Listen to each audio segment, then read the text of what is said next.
Hello, hello. My name is Sammy, and welcome to the Cat Golf Show. We're coming back at you with another late night episode tonight. It is currently 9:45 p.m. on this lovely Wednesday. Is it Wednesday today? I don't actually know what day it is today.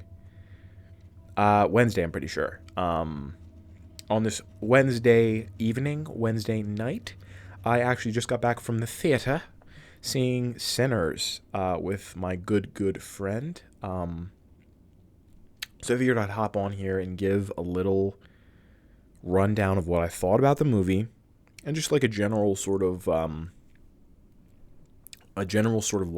update situation. So I had a doctor's appointment this morning at 11 o'clock.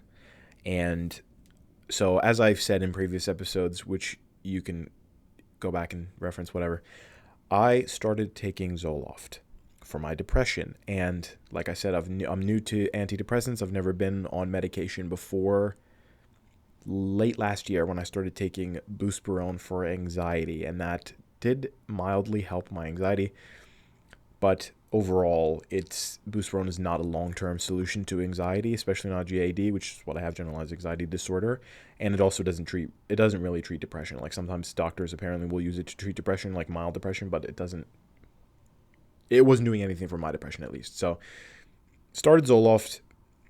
It worked. I felt the effects. You can probably tell on camera when I'm recording the episodes where I'm feeling better. It's almost like when I start talking about it in those early episodes, you can see my mood gradually get better as I record, as the medicine starts taking effect, versus some of the middle episodes where it's sort of dipping down again because depression is a son of a bitch, can I just say. But yeah, great great effect overall, I'd say. It worked. It helped my depression and made my mood feel more stable throughout the day, throughout the week, whatever. Downside, fucked up my sleep. Like, I have insomnia. That shit, oof, I cannot sleep. Like, I don't have trouble falling asleep, but staying asleep, cannot do it. Buspirone was actually helping with my sleep. So I was taking Buspirone before bed. You take it 3 times a day. That's like the dosage I was on. Take it before bed. It would help me sleep. It would calm me down to the point where I could sleep, and I would sleep really good. And when I first started taking that, my sleep got really, really good again. Probably, I want to say the first night that I took sertraline, I didn't take it at night. I took it like in the afternoon. The first like day that I took sertraline, that night I slept horrible, and that was probably the worst night's sleep that I'd had up until that point. So yeah, and then every day after that, since I've had a couple nights where I've slept like okay, decently, like 6 hours of sleep or so, but most nights it's 3 to 4 hours of sleep a night. Don't ask me how I function during the day on that amount of sleep. It is a nightmare. It is awful. I hate it. I don't like it. The sertraline was helping for a while because it was sort of making me feel more aware during the day and like more awake, and I wasn't feeling as exhausted. But I've been on it almost a month now, and my body's gotten used to it, so it's sort of like the effects are teetering out. It's sort of evening out, so I'm not feeling the high highs that I was feeling when I started taking it.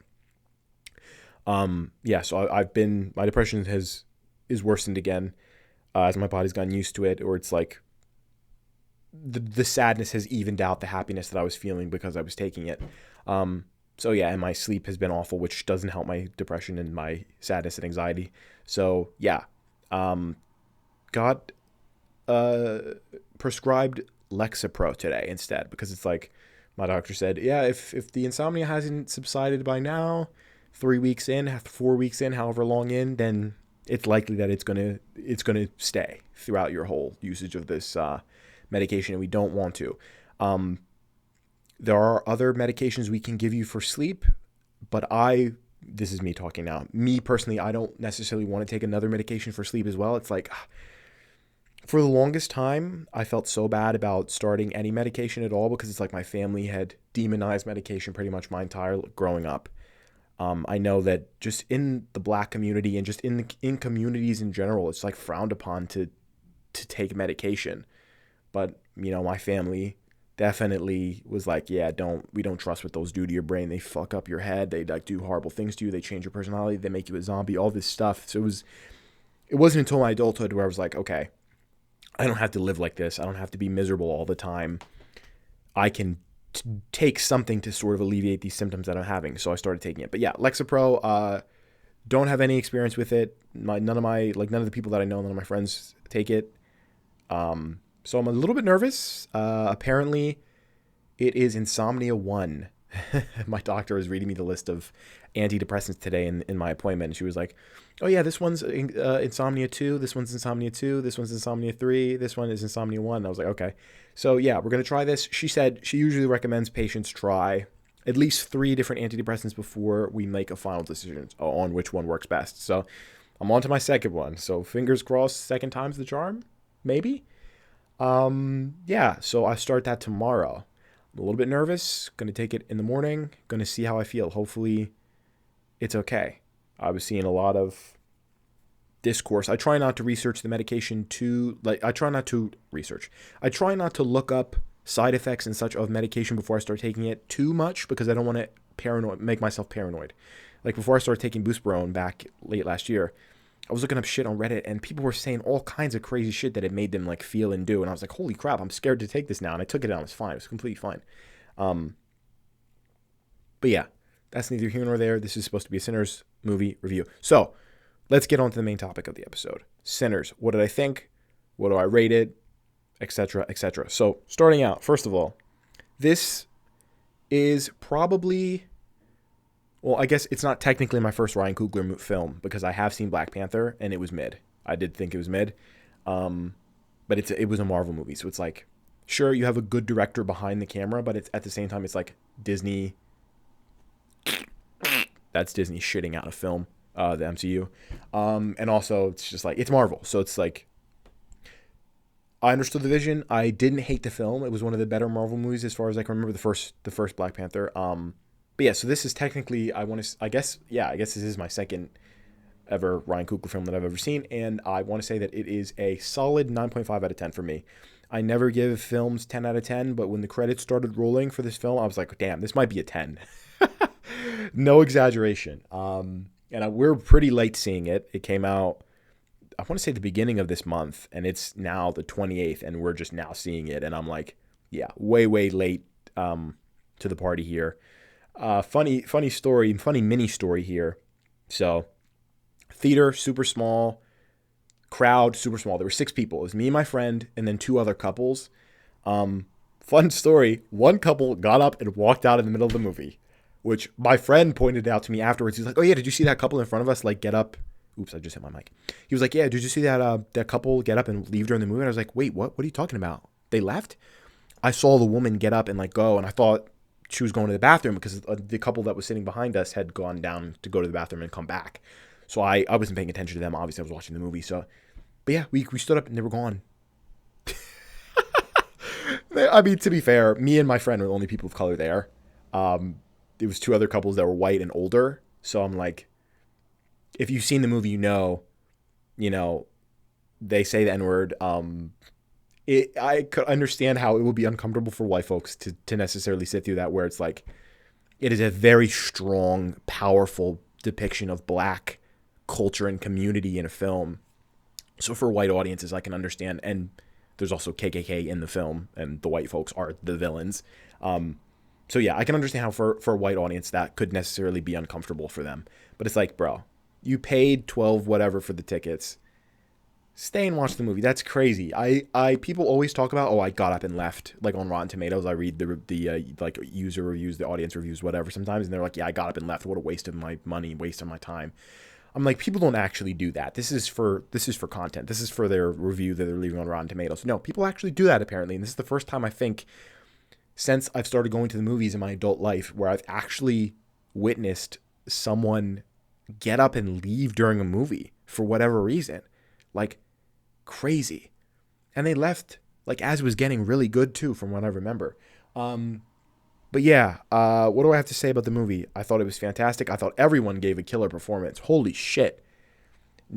Usually in big movies like this, there's 1 or 2 performances that sort of drag it down. Okay, last year I went to see Nosferatu. Eggers' most recent film, and I was like, damn, Aaron Taylor Johnson, whatever his name is, yeah, I think that's his name, dragged it down. His performance, he first of all, he's not that great an actor. I may get some hate for that, but it's like, I feel like he's not a great actor. I've not seen him in anything that has blown me away. Also, Lily Rose Depp. I don't think she's that fantastic of an actor either. And people were saying, "Oh my god, her performance was so amazing. It was so physical." But it's like, to me, physicality does not equate acting prowess. You know what I mean? Like, I can convulse on the floor and fucking spit out of my mouth, and fucking, roll my eyes back in my head and say, fuck me or whatever. It doesn't mean I'm necessarily a good actor. But yeah, it was, yes, because a couple of those performances in that movie dragged it down. But this one, I have to say, everyone really was given 100%. Michael B. Jordan, obviously, he's fucking fantastic, dude. First of all, dude is built. He's huge. He's fucking massive, dude. Absolutely built, jacked as fuck.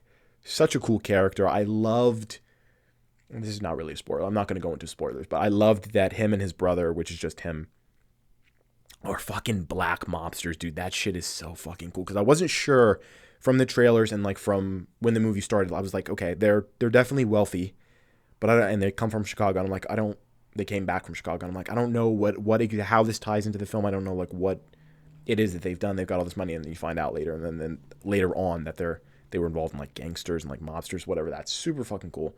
But yeah, god damn, what a movie, dude. It was sexy too, bro. Oh my god, bro. There's one scene, and this is not a spoiler either, where Haley Steinfeld and Michael B. Jordan are like making out and shit, and he's like, "Baby, you're drooling," to Haley Steinfeld, and she got like drool in her chin, and she's like, "Do you want to taste it?" And she fucking spits in his mouth, bro. And I was like, I was like this. Me and my friend fucking looked at each other. We were fucking smacking each other. We looked at each other like, bruh. Oh my god, what a movie, bro. Yeah, I don't know like how much to say without, because I don't want to spoil it. Like, I don't know at this point. I imagine like a lot of people have seen it. I don't know how many people watching this will have seen it or whatever, or how many people even watch this, but I don't want to give too much away. I just want to say, cinematography fantastic, sound design fantastic. The music was also fantastic. I was kind of skeptical going in because I was like, I don't know how the music is going to factor into it. Like, I knew there was a big musical component to it, but I think they handled it really, really well. There was one scene, and this is unrelated to the music stuff. There was one scene that me and my friend both agreed on that sort of took us out of the film, and that was when the dude is playing like the main character, one of the main characters, Sammy. He's playing music, and the narrator says that it like has the ability to connect everyone's lives, past, future, and present, whatever. And it was like showing different eras of black culture and such, different cultures as well, like dancing and making music and stuff. And that sort of took me out. Like when we're in 1930 fucking, where does it take place? In the South, in the deep South, 1930s, like Missouri or whatever state it takes place in. And I'm seeing like a dude in a white t-shirt and a dude breakdancing and a dude playing electric guitar. I understand what the vision was. I understand what he was going for. And that's cool and dandy. But that in a period piece film like this, which is kind of a period piece, not really, but that's the best phrase I can think of for it. In a film that is very oriented around a certain time period, seeing that is jarring. It's sort of jarring. But yeah, it was a relatively short scene, so it didn't detract too much from it. But yeah, no, for a horror film, I feel like all the characters made smart decisions. No one was like stupid. No one did the standard stupid shit. It was also pretty funny. Like some of it's not like Jordan Peele horror comedy mix at all. It was just like certain things the characters would say, and there's one character, an older guy, Slim. He was super fucking funny throughout. Oh my god, yeah, I loved his character. Very, very funny throughout. But yeah, there's just like little interactions between the characters that are comedic. But the film, I like that it was serious, bro. I'm fucking glad that it stayed. The tone was consistent throughout. It was more like these micro character interactions that were a little bit jokey and such. But the character dynamics were great. The tone was great because it was serious throughout, and no one was fucking cracking jokes 24/7. It was serious when shit was getting real. It was serious. The whole ending was fucking phenomenal too. I won't say anything about it because that's spoilers. Absolutely amazing ending. Yeah, so I feel like that's all I have to say about Sinners. Great movie. The hype, did it live up to it? Absolutely. You know, usually when a new piece of media comes out and people are like, "Oh my god, you have to see this. This is amazing." You sort of roll your eyes. You're sort of skeptical. At least I am. Like I am always late to everything. I'm so fucking late to every single trend. To like because I don't really tune into pop culture too much, to be honest. But I knew this was something that I wanted to see. First of all, Ryan Coogler, wanted to definitely give him my money in the form of a ticket. 100%. Need more creatives, black creatives behind the camera, telling stories that are not black trauma, not a slave story. And that's what I've seen so many black creators online, like on YouTube specifically, say that this is why this movie is so great too. Is because it's like, it's not a slave narrative. You know what I mean? It's showing black prosperity and black community coming together in a way that's productive. But yeah, I would say overall great film. Really, really enjoyed everything about it. I don't have any critiques really besides that one scene that I mentioned. But yeah, the acting was great. The sound design was great. The music was fantastic. Everything was great. Sexy. Yeah, I highly recommend it. It'll probably be in theaters for a little bit longer now by the time this is out. Who knows? It'll probably be on VOD by that point. But yeah, glad I went to see it. Glad I got to hang out with my friend. We had a great time, and it was overall a fantastic experience. So, we'll end the video here. Thank you so much for watching. Thank you for the support on the videos, guys. I really appreciate it. Feel free to suggest video topics in the comments if you so please. And I will continue to do my best to yap for your entertainment. Thank you once again for watching.